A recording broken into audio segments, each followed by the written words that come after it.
Doctor Prameela ദേവി telephone line ഉണ്ടെന്ന് മനസ്സിലാക്കുന്നു. മാം കേൾക്കാമല്ലോ അല്ലേ ഇപ്പോൾ?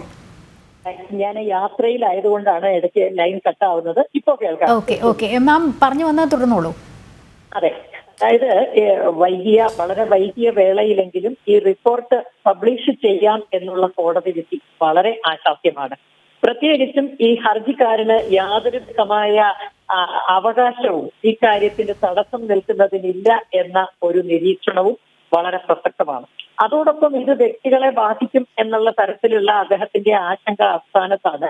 കാരണം സുദീർഘമായ ഈ റിപ്പോർട്ട് 2 വോളിയംസ് ആയിട്ടാണ്, 2 വാല്യങ്ങളായിട്ടാണ് പബ്ലിഷ് ചെയ്തിരിക്കുന്നതെന്നും അതിൽ ആദ്യത്തെ വാല്യം മുഴുവൻ റിപ്പോർട്ടാണ്.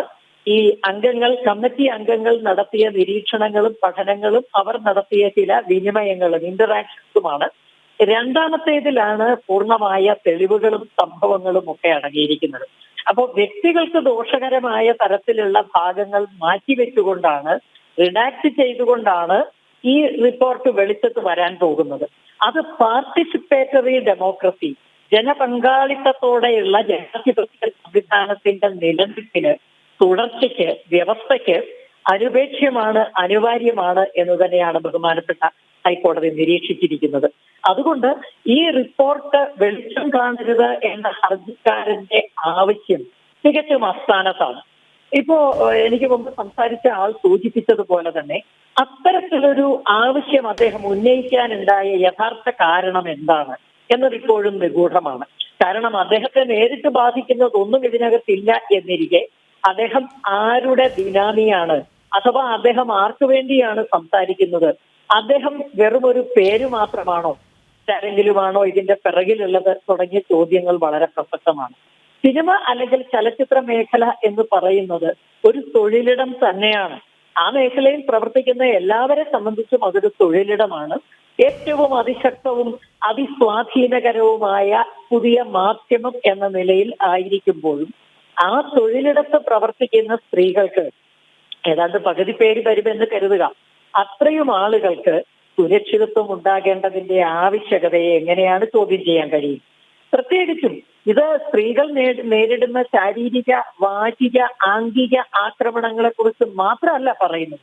മറ്റു പല കാര്യങ്ങളും ഈ കമ്മീഷൻ പഠന വിധേയമാക്കിയിട്ടുണ്ട്. അവർക്ക് വേഷം മാറുന്നതിനുള്ള സൗകര്യങ്ങളുണ്ടോ, ആരോഗ്യകരമായ സാഹചര്യങ്ങളുള്ള ശുചിമുറികളുണ്ടോ, തുല്യമായ പങ്കാളിത്തം അവർക്ക് ഈ മേഖലയിൽ കിട്ടുന്നുണ്ടോ, അവർക്ക് ലഭിക്കുന്ന വേതനത്തിൽ തുല്യതയുണ്ടോ, കൂടുതൽ സ്ത്രീകൾ ഈ മേഖലയിലേക്ക് കടന്നു വരുന്നതിനുള്ള പ്രോത്സാഹനജനകമായ സാഹചര്യങ്ങളുണ്ടോ, ഇങ്ങനെ വളരെ പ്രധാനവും പ്രസക്തവും കാലികവും സംഗതവുമായ നിരവധി വിഷയങ്ങളെ കുറിച്ച് കൂടി ക്ഷേമ കമ്മിറ്റി റിപ്പോർട്ട് പ്രതിപാദിക്കുന്നുണ്ട്. അതുകൊണ്ട് തന്നെ ഇത് കേവലം ചില വ്യക്തികളെ ടാർണിഷ് ചെയ്യാൻ, ചെളിവാരി തേക്കാനാണ് എന്ന മട്ടിലുള്ള ഹർജിക്കാരന്റെ ആവശ്യം തികച്ചും അസംഗതമാണ്, തികച്ചും അപ്രസക്തമാണ്. ക്ഷേമ കമ്മിറ്റി റിപ്പോർട്ട് പുറത്തു വരുമ്പോഴും അതിന്റെ ഒരു ഭാഗം മാത്രമാണ് പുറത്തു വരുന്നത്. എനിക്ക് തോന്നുന്നില്ല ഈ പുറത്തു വരുന്ന ഭാഗം ഏതെങ്കിലും ആളുകളെ വ്യക്തിഹത്യ ചെയ്യുമെന്നോ ഏതെങ്കിലും ചില സ്ഥാപനങ്ങളുടെ, വ്യക്തികളുടെ, പ്രസ്ഥാനങ്ങളുടെ അടിസ്ഥാനമെന്നോ ഞാൻ കരുതുന്നില്ല. പക്ഷെ കുറ്റവാളികൾക്ക് ഭീതി ഉണ്ടാവും, അത് നമുക്ക് ഊഹിക്കാവുന്നതേ ഉള്ളൂ. കുറ്റകൃത്യങ്ങൾ ചെയ്തവർ സ്വാഭാവികമായും ഭയപ്പെടുന്നുണ്ടാവും എന്താണ് പുറത്തു വരാൻ പോകുന്നത്.